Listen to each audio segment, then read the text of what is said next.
Alkitab mengatakan bahwa manusia diciptakan dengan dua unsur. Allah membentuk manusia itu dari tanah, itu jasmani. Lalu dia menghembuskan nafasnya, jadilah manusia itu makhluk yang hidup. Dari debu tanah itu jasmani, nafas hidup itu sesuatu yang rohani. Jadi manusia itu perpaduan antara yang jasmani dan yang rohani. Maka kita juga hidup itu harus sadar bahwa kita ini ada jasmaninya, ada rohaninya. Tapi ada orang yang hidup ini hanya memperhatikan jasmani saja.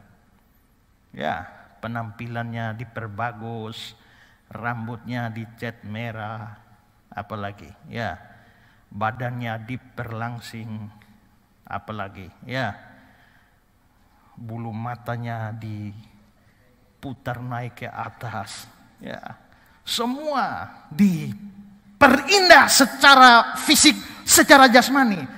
Tapi berdoa tidak pernah, renungan harian tidak pernah, saat teduh tidak pernah. Ya, kalau begitu artinya yang jasmani lebih ditekankan daripada yang rohani. Kemarin saya khotbah di satu tempat, suam kuku. Lalu apa ciri-ciri orang suam kuku? Salah satu cirinya adalah dia lebih peduli masalah jasmani daripada yang rohani. Lalu ada satu kutipan di sana bahwa salah satu tanda orang lebih peduli masalah jasmani dan rohani adalah dalam satu hari dia berdoa di bawah 5 menit. Ayo, satu hari saudara berdoa berapa menit? Pertama, bangun pagi lupa berdoa karena sudah terlambat.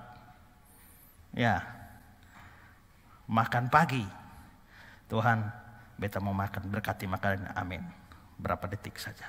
Ya, pergi ke kantor lupa berdoa. Sampai kantor juga lupa.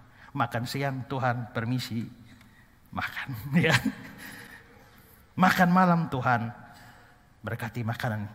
Sampai 5 menit. Dan saudara tidak pernah berdoa lain lagi. Hanya itu saja di bawah 5 menit. Menurut yang saya kutip itu tanda bahwa saudara itu orang yang lebih peduli masalah jasmani daripada rohani. Tapi ada orang yang lebih peduli rohani daripada jasmani, ya.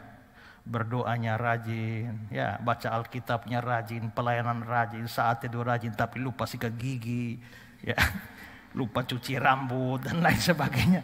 Itu lebih peduli rohani daripada jasmani. Manusia itu dua unsur, ada rohaninya, ada jasmaninya. Dua-duanya tetap harus diperhatikan. Meskipun Alkitab nanti bilang bahwa latihan badani itu terbatas gunanya. Tapi kan ada gunanya. Terbatas gunanya tapi ada gunanya. Dan Allah sendiri menunjukkan bahwa dia bukan cuma peduli pada urusan-urusan rohani. Tapi peduli pada urusan jasmani. Untuk jasmaninya dan untuk rohaninya Tuhan berikan suplemen. Untuk rohani apa? Untuk rohani suplemennya yaitu firman Tuhan.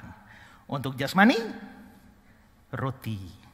Makanya Tuhan Yesus bilang dalam Matius 4 ayat 4. Ada tertulis manusia hidup bukan dari roti saja, tapi dari setiap firman yang keluar dari mulut Allah. Berarti manusia hidup dari firman yang keluar dari mulut Allah. Itu rohani. Tapi manusia bukan hidup dari roti saja, tapi roti perlu. Kalau begitu itu jasmani. Maka jasmani perlu roti, tapi rohani perlu firman. Ya, rohani perlu firman. Dan karena itu maka kita bisa melihat bahwa di dalam permintaan doa Bapa kami yang Tuhan Yesus ajarkan, berikanlah kami roti hari ini, berilah makanan hari ini. Artinya Tuhan mengajar kita meminta yang jasmani.